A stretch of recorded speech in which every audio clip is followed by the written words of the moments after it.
그러므로 우리가 믿음으로 의롭다 하심을 받았으니 우리 주 예수 그리스도로 말미암아 하나님과 화평을 누리자. 또한 그로 말미암아 우리가 믿음으로 서 있는 이 은혜에 들어감을 얻었으며 하나님의 영광을 바라고 즐거워하느니라. 다만 이뿐 아니라 우리가 환난 중에도 즐거워하나니 이는 환난은 인내를, 인내는 연단은, 연단은 소망을 이루는 줄 알미로다.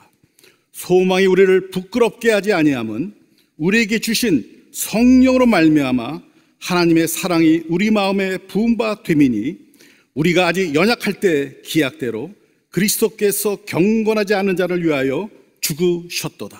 아멘.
갈릴리 성가대 교환 찬양에 감사합니다. 여러 철학자들과 많은 사상가들의 글을 모아 편집한 단편집 가운데 재미난 이야기 하나가 나옵니다. 작은 강아지 하나가 자신의 꼬리를 뒤쫓고 있었습니다. 자신의 꼬리를 붙잡으려고 하니 꼬리는 자꾸만 도망갑니다. 그래서 강아지는 뱅뱅뱅 돌기만 합니다.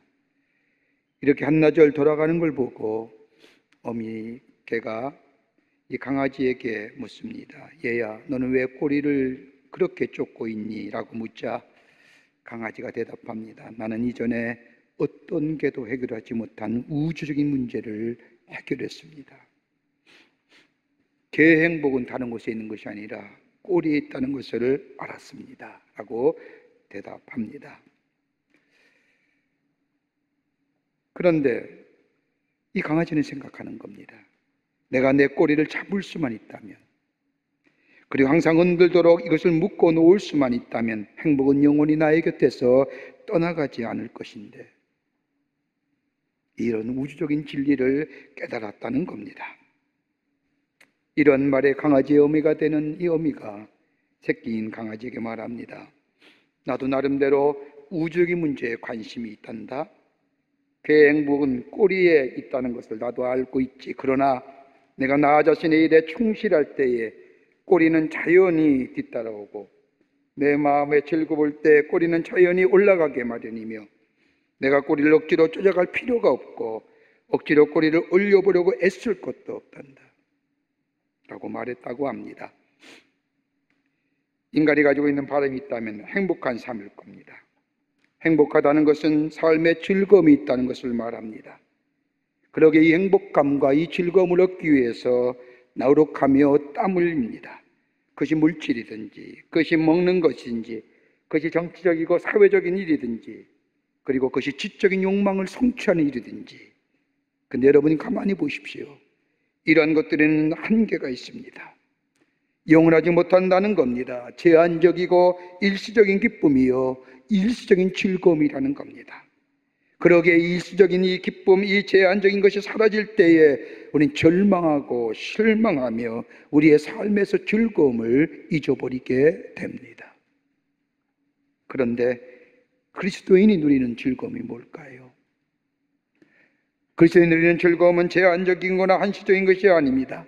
여러분 한번 생각해 보십시오. 예수 믿어서 우리가 구원받았습니다. 하나님의 자녀가 되었다는 이 기쁨, 제한적인가요? 그뿐 아니라 믿음으로 말미암아 구원받은 하나님의 백성으로서의 갖는 자기 정체성, 난 하나님의 사람이야, 이거 일시적인 건가요? 하나님의 자녀가 됨으로 인하여 오는 영광과 특권, 여러분 우리가 갖는 이 즐거움, 이 기쁨은 환경이나 여건에 의해서 얻어지는 기쁨과 즐거움이 아닙니다. 여러분 예수를 잘 믿는다는 게 무엇을 말합니까? 예수를 믿는다는 것이 어떤 의미가 있을까요? 우리가 구원받고 복받고 이 생의 삶에서, 이 현재의 삶에서 잘 먹고 잘 사는 이것이 아니라 내 삶에 예수로 인하여 주시는 기쁨과 즐거움이 있다는 삶입니다. 세상과 비교할 수 없는 기쁨과 즐거움의 삶, 세상 사람이 알 수 없는 나만의 신비로운 기쁨과 즐거움이 있다는 겁니다. 여러분 보십시오. 하나님의 축복을 받아서 안 되는 일이 잘 되는 것, 이거 즐거워할 일입니다. 우리의 자녀들이 예수를 잘 믿어서 하나님께서 약속하신 대로 이 땅에서 하나님의 축복을 받고 은총과 귀중의 여김을 받는 자녀가 되는 일, 즐거워할 일입니다. 그런데 이것보다 더 근본적이며 일시적인 아닌 영원한 즐거움이 그리스도 안에 있습니다. 여러분 우리가 즐거움이란 영어의 표현하면 enjoy 한다고 하죠. enjoy란 영어의 단어는 in plus joy, 다시 말한다면 기쁨 안에 있는 즐거움이란다. 여러분 그리스도에 갖는 기쁨, 영원한 즐거움이 어떨 걸까요? 세상의 여건이나 환경에 치우치지 않는 하나님의 사람만이 갖는 기쁨과 즐거움은 다름이 아니라 우리의 죄로부터 자유함을 얻었다는 겁니다. 누구도 우리의 죄의 문제를 해결해 주지 못하지만은 우리의 죄를 위하여 예수님께서 이 땅에 오셔서 십자가에 달려 돌아가시며 화목제물이 되주셨다는 이 놀라운 것을 믿는 믿음이 있을 때에 우리 안에 죄의 문제가 해결됩니다. 내 안에 마음속에 가리워졌던 이 회색의 그림자가 예수 그리스도의 십자가의 사건으로 사라집니다. 영원히 해결하지 못할 저의 문제를 해결함을 받고 보니 내 안에 즐거움이 있습니다. 내 안에 기쁨이 있습니다. 더 나아가 죄인 되었던 우리가 예수님께서 십자가에 달려 죽으심으로 인하여 하나님의 관계가 회복되고 내 삶의 어려움과 힘듦과 환난과 곤고함이 있을 때마다 하나님의 전에 나아가 하나님을 아바 아버지라 부르며 하나님 앞에 기도할 수 있는 하나님의 자녀된 특권, 여러분 이 기쁨이 얼마나 큰 줄 아십니까? 내게 이 놀라운 은혜는 내게 묶였던 것부터 나를 자유케 하는 은혜가 내게 임합니다. 이 기쁨이 우리 안에 있다는 겁니다. 믿으십니까? 믿어야 됩니다. 근데 오늘 본문의 말씀은 그리스도인이 믿음으로 인하여 누리는 기쁨, 예수 안에 있는 즐거움에 대해서 사도 바울은 구체적으로 우리에게 가르쳐 줍니다. 보편적이고 부정할 수 없는 즐거움에서 좀 더 구체적이고 그리고 좀 더 세부적으로 예수 안에서 누리는 기쁨과 즐거움이 어떤 것일까? 여러분, 즐거움이란 단어는 헬라어로 카우코메타라고 얘기하는데 이 단어는 즐거워하다라는 단어입니다. 오늘 본문의 말씀에 즐거워하다는 말이 2번이나 나옵니다. 이 말에는 이 단어는 보통의 즐거움보다 더 높은 차원의 즐거움을 말합니다. 그래서 성경은 어떤 성경은 이 즐거움을 자랑이라고 얘기합니다. 너무 기뻐서 참을 수 없을 만큼 벅차서 소문내고 싶은, 자랑하고 싶은 기쁨.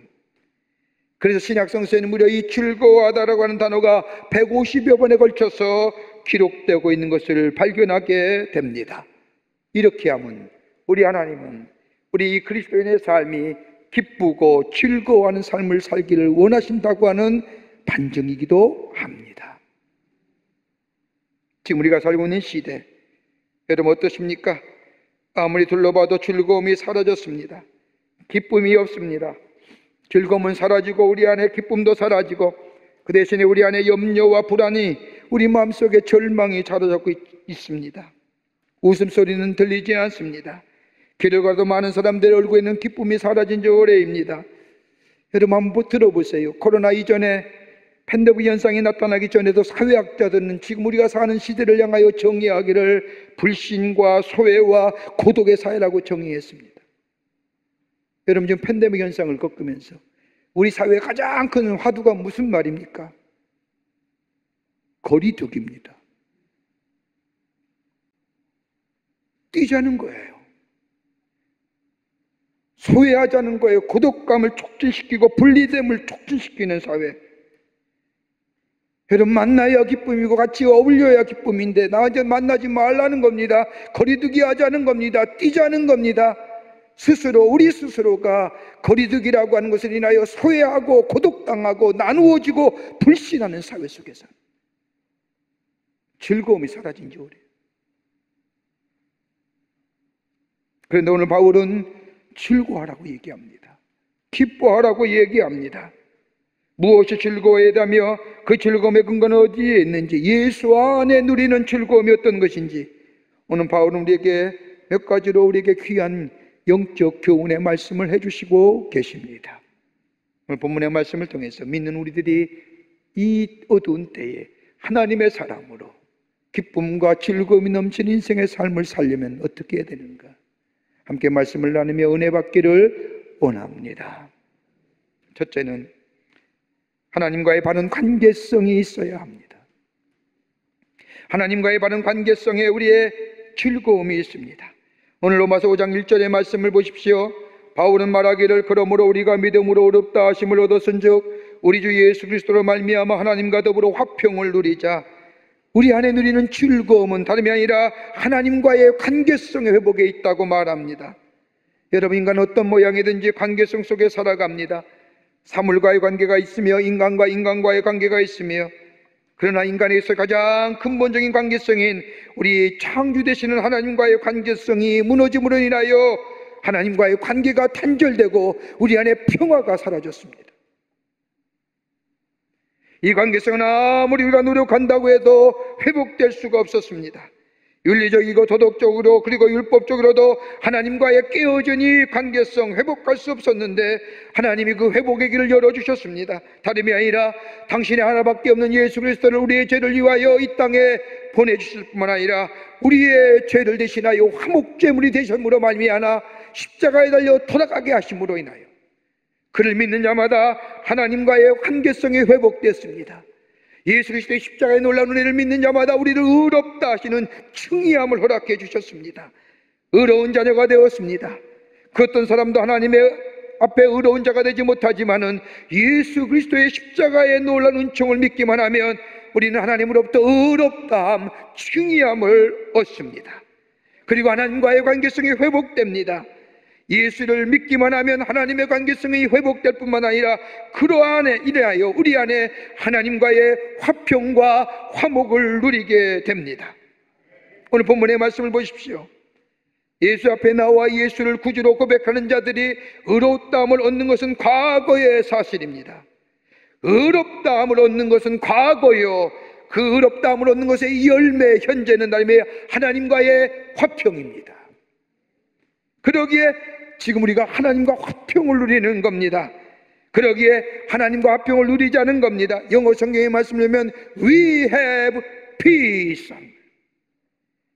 우리는 현재 평화를 가지고 있다는 겁니다. 죄인된 신분으로 하나님을 만나서 하나님 앞에 의롭다 이 가정이 아니라 이미 우리는 의롭다함을 얻었습니다. 이제 의인된 신분으로 하나님과의 늘 깊은 교제 속에 내 안에 주님이 주시는 평화가, 주님이 주시는 화목의 은총이 내 안에 넘쳐나는 사람, 의롭다함을 받기 전에는 하나님과 불화하던 사람이었는데 하나님이 예수 그리스도를 이 땅에 보내심으로 십자가에 달려가신 그 놀라운 은혜를 믿기만 하면 우리는 이미 의롭다함을 얻었을 뿐만 아니라 지금 우리는 평화를, 화목을 누리는 하나님의 백성이 되었다는 겁니다.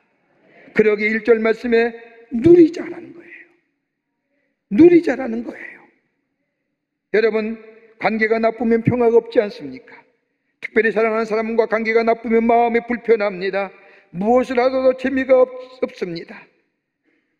여러분, 하나님과 우리의 관계가 깨졌을 때에, 하나님 우리가 멀리했을 때에, 하나님을 거부하고 하나님을 거절하게 될 때에 이로 인하여 하나님의 주신 축복을 다 잊어버렸습니다.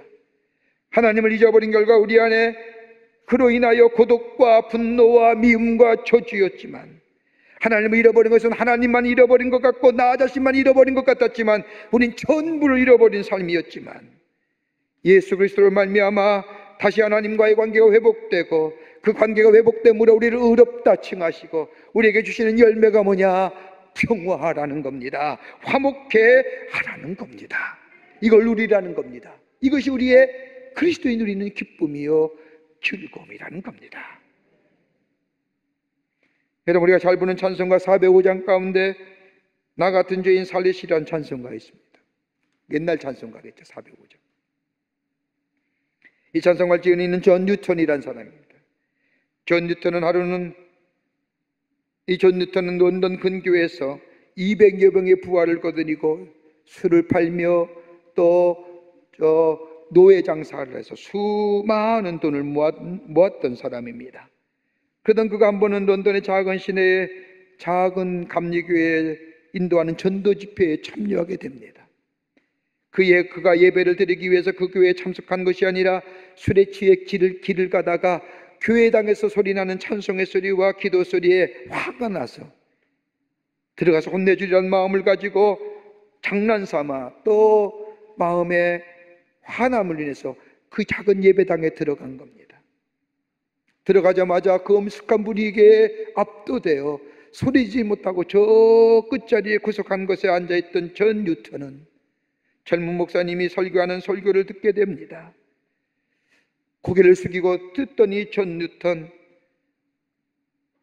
몽롱했던 정신이 깨어지며 그 얼굴은 편해지며 시간이 지나면 지날수록 눈에서 눈물을 흘리기 시작하는 겁니다. 도도했던 그의 고개가 숙여졌습니다. 돈만 알았던 뉴턴은 무릎을 꿇고 하나님 앞에 기도하기 시작을 합니다. 그때 그가 들은 설교는 다름이 아니라 누가복음 15장에 나오는 탕자의 이야기였습니다. 하나님의 은혜를 깨닫고 자기의 과거를 회개하며 하나님의 사랑 안에 살기로 결심합니다. 그리고 그 안에 기쁨이 넘칩니다. 평화로움이 넘칩니다. 채워지지 않는 갈증, 그러기에 매일매일 마셨던 술이 끊어지며 예수 안에서, 예수가 주신 은혜 안에서 기쁨이 충만하며 하나님과의 화목의 관계를 통하여 누리는 마음속에 평강이 넘쳐납니다. 그때 그가 만든 찬송가가 나 같은 죄인 살리신 주 은혜 놀라워.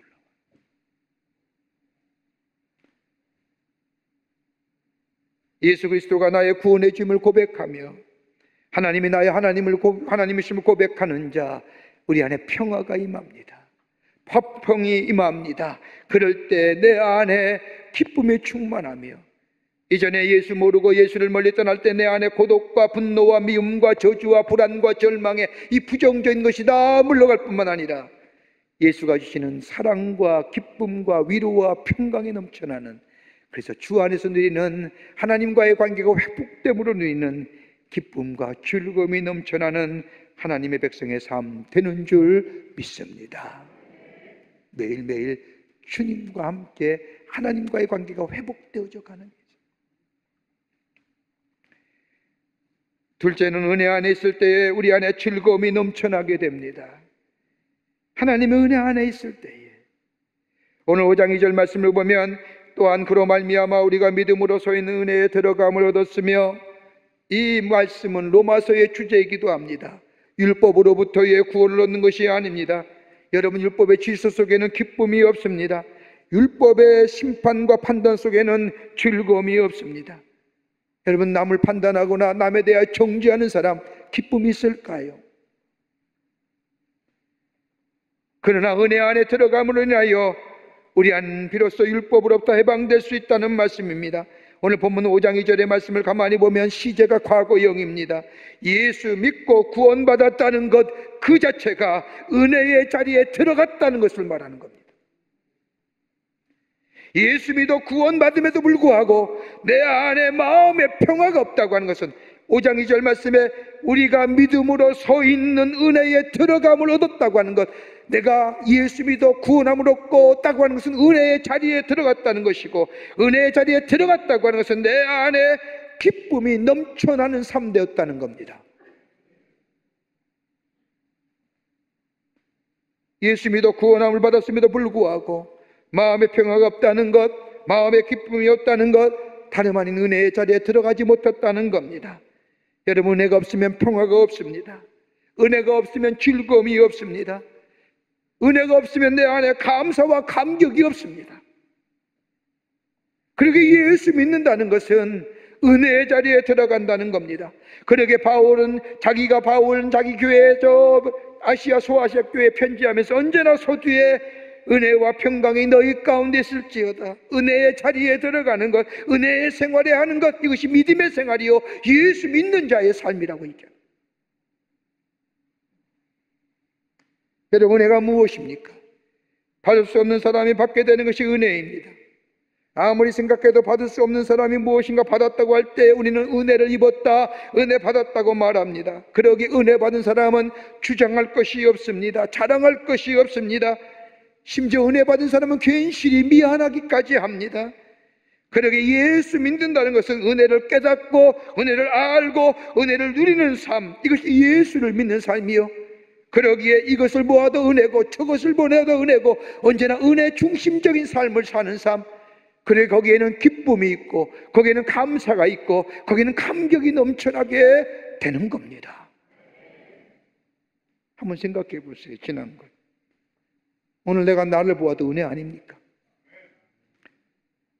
내가 나를 봐도 은혜예요. 오늘 내가 산다는 거 은혜 아닐까요? 내가 가진 것을 보아도 은혜입니다. 이웃을 보아도 은혜이고 사랑하는 내 가족을 보아도 은혜이고 은혜 아닌 것이 없습니다. 내 공로가 아니라 처음부터 끝까지 은혜입니다. 그러기에 은혜의 자리에 들어가게 될 때 나 자신도 모르게 불평과 불만과 원망이 사라집니다. 기쁨이 넘쳐나는 겁니다. 즐거움이 넘쳐나는 겁니다. 그러기에 은혜의 보좌에 들어가자는 겁니다. 시편 23편의 다윗의 우리가 잘 아는 시편의 말씀을 보면 여호와는 나의 목자시니 내가 부족함이 없으리라고 이 다윗은 고백합니다. 자신이 옛날 목동 생활할 때에 저 광야에서 양떼를 몰고 저 광야에 나가 양떼를 칠 때일 때를 생각하면서 지은 시편의 말씀입니다. 여호와는 나의 목자시니 내게 부족함이 없으리로다 고백할 뿐만 아니라 내 잔이 넘친다는 게 무슨 의미일까요? 정말 목동에 생활하면서 목자에 생활하면서 부족함이 없었을까요? 아닐 거예요. 부족함이 투성이지만 하나님이 내게 주신 은혜가 있기에 내 잔이 넘친한다는 고백이에요. 부족함이 없습니다. 만족합니다. 기쁨이 넘쳐납니다. 그러기에 은혜 안에 들어가는 자, 은혜를 알고 은혜를 깨닫고 은혜 안에 거하는 자 될 때에 우리 안에 절망과 좌절과 불평과 실망 대신에 내 안에 기쁨과 감사와 즐거움이 충만해지는, 정말로 세상이 알 수 없는 비밀을 간직한 복된 하나님의 백성의 삶으로 살아가게 되는 줄 믿습니다. 은혜에 들어가는 거예요.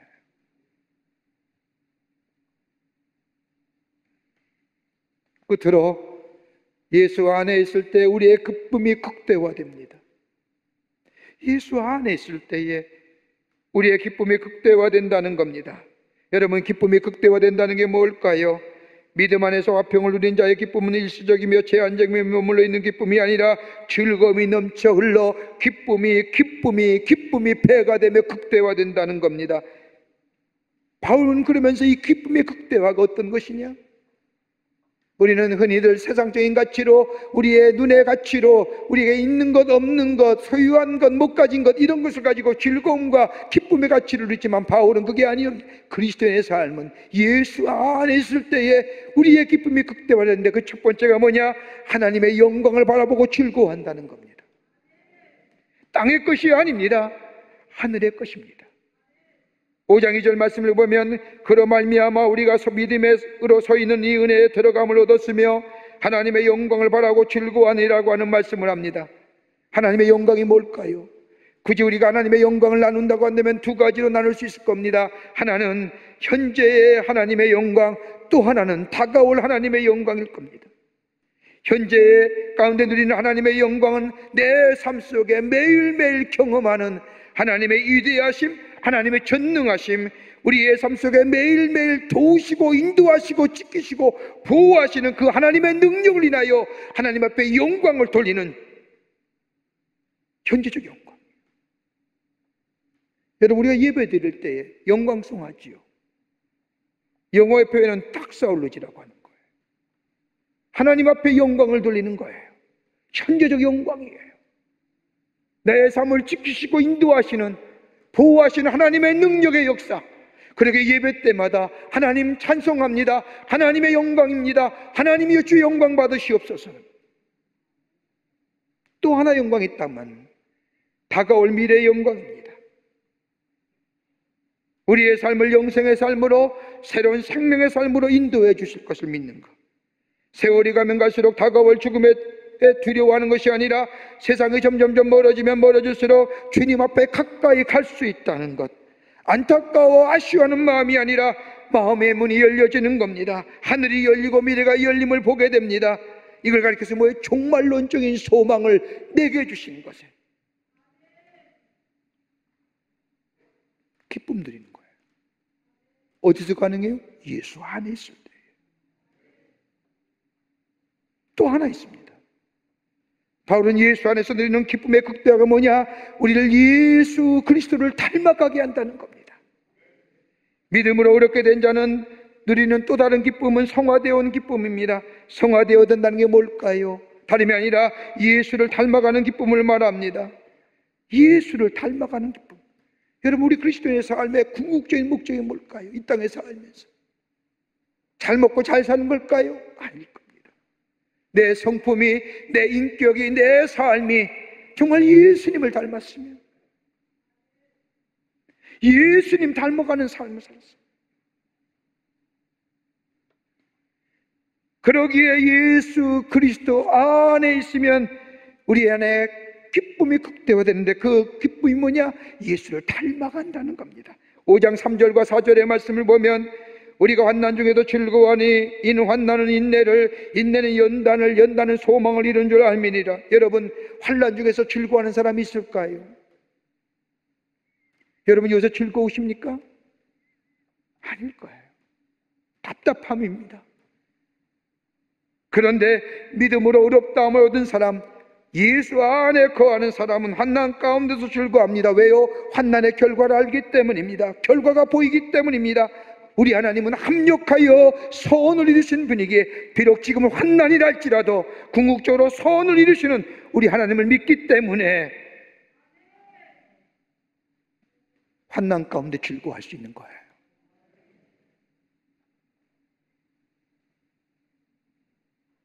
그뿐 아니라 환난은 우리들도 새롭게 하는 기회입니다.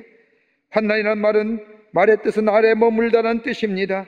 환난이라는 단어의 유래는 기름을 짜는 데서 유래가 되었다고 합니다. 감나무 같은 기름을 만들 때 보통 당시의 기계는 감람나무 열매를 아래 놓고 위에서 꽉 누르면서 기름을 짰습니다. 한마디로 삶을 짓누르는 것이 환난이에요.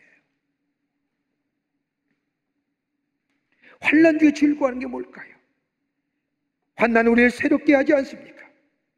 여러분, 적어도 하나님 안에 사는 우리들의 삶은 환난을 당할 때에 그것에 대해서 불평과 원망과 절망하는 것이 아니라 나의 삶을 되돌아보면 내가 하나님 앞에 바르게 살았는가? 하나님의 말씀에 대하여 불순종한 것이 없는가? 나를 돌아보며 내 신앙을 점검하며 내 믿음의 자리를 점검하지 않습니까?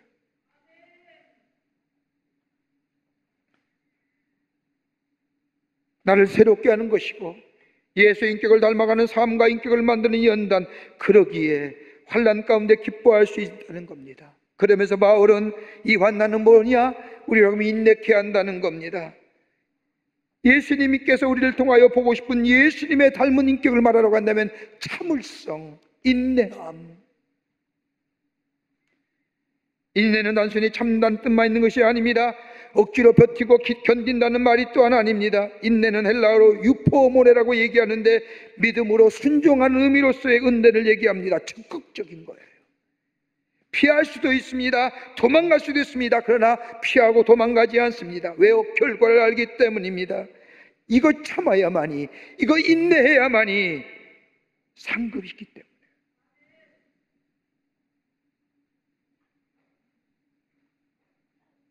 더 나아가 바울은 인내로 끝나는 것이 아니라 인내는 연단을 이룬다고 말합니다.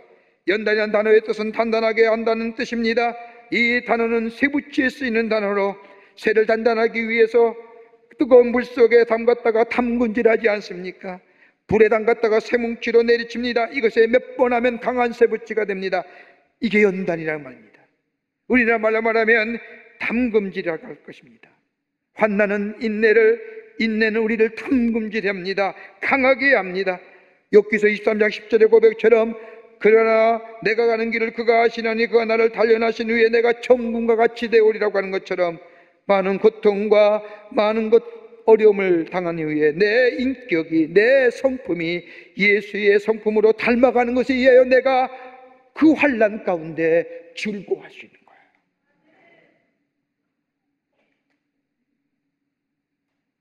이것을 그치는 것이 아니라 바울은 우리에게 예수 안에 누리는 기쁨이 또 극대화되는 것이냐? 소망, 부끄럽지 않은 소망이에요. 인내는 연단은 소망을 이루는 줄 알미니라. 여러분, 소망이라는 것은 평안한 가운데 이루어지는 것이 아닙니다. 평안 가운데 있는 소망은 소망 자체가 비인격적인 죄가 많이 있습니다. 가만 보세요. 편안할 때 여러분 없는 소망이 정말로 절실하고 인격적인 건가요?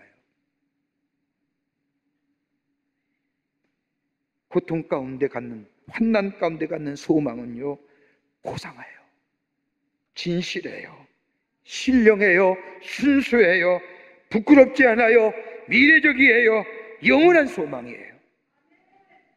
그렇게 베드로는 뭐라고 해요? 이 소망을 살아있는 소망이에요. 리빙 호프. 이 소망이 우리 안에 있어 즐거워하는 거예요. 신령하고 순수하고 깨끗하고 미래적이고 영원한 소망. 그리고 예수 안에 있을 때 또 하나의 우리 안에 즐거움이 있는데, 넉넉한 주의 사랑으로 내 안에 즐거움이 기쁨이다. 5장 5절 말씀을 보면 소망이 우리를 부끄럽게 하지 아니함은 우리에게 주신 성령으로 말미암아 하나님의 사랑이 우리 마음에 부음받음이니라.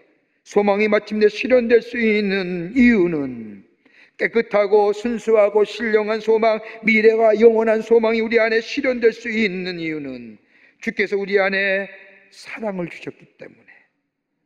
그 사랑의 근원을 뭐라고 얘기해? 오늘 바울은 여기에 성령으로 말미암아 하나님의 사랑이 우리 마음에 부음받았으니, 성령이를 통해서 하나님의 사랑이 우리에게 나타난 바 되었다는 겁니다.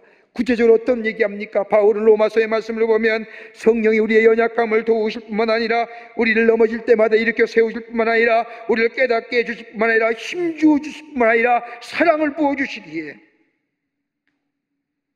넘어졌다 할 때 일어서게 하시고 새롭게 하시는 놀라운 역사, 약해졌을 때 강하게 하시는, 그러기에 예수 안에 있을 때에 우리는 우리의 기쁨이 극대화되고 우리의 기쁨이 즐거움이 극대화된다는 겁니다. 얼마나 힘든 시기를 삽니까? 한 번도 가보지 못한 길을 가는 겁니다. 근데 그 길이 좋으면 좋을 터인데 쉽지 않습니다. 환난과 어려움이 정말로 얼마나 우리의 인생을 무너뜨리는지. 그럼에도 불구하고 예수 안에 사는 우리들에게는 즐거움이 있습니다. 기쁨이 있습니다. 매일매일 하나님과의 나와의 새롭게 만남을 통하여 이루어진 이 관계성 속에 내 안에 화평을 누리며 예수님을 인하여 은혜의 자리에 들어갈 때에 우리 안에 감사와 감격이 넘쳐나고 그리고 하나님의 영광이 내 앞에 증거되는 삶 될 때에 내가 당하는 어떤 환경이나 어려움이나 육체적인 고통이 이것이 끝나는 것이 아니라 그것 또한 나로 하여금 예수님의 성품을 닮아가게 하며 그리고 내 안에 하나님의 영광이 드러내게 하며 살아있는 소망 가운데 살게 하며 그리고 우리의 삶 속에 주의 사랑을 넉넉히 누리며 살게 하는, 이것으로 인하여 기쁨이 넘쳐난 인생을 살게 하시는 주의 은혜가 있기에 비록 우리의 삶 속에 요동침이 있어도 우리는 그 기쁨과 즐거움 안에 살아가는 복된 인생이 되는 줄 믿습니다. 그 어려움은 내 안에 기쁨이 충만하면 아무것도 아닙니다. 아무리 환난과 고통이 많다 할지라도 내 안에 예수가 주시는 즐거움이 넘치면 그 어떤 것도 능히 이길 수 있습니다. 이 은혜가, 이 주 예수 주시는 기쁨과 즐거움의 은총이 여러분과 저 가운데 넘쳐나기를 주의 이름으로 축원합니다.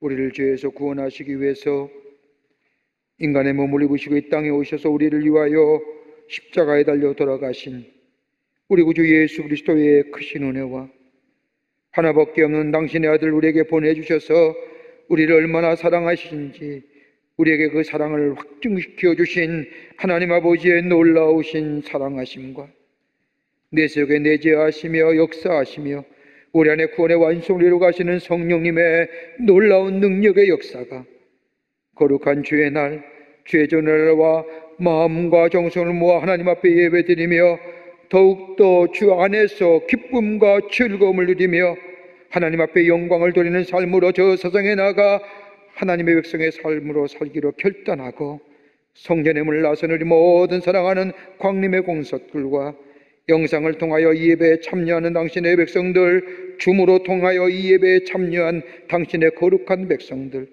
그리고 영상을 통하여 이 예배에 참여한 모든 당신의 백성들 위해 주께서 지금으로부터 영원토록 함께 하시기를 간절히 축원하옵나이다. 아멘. 주신 하나님, 주신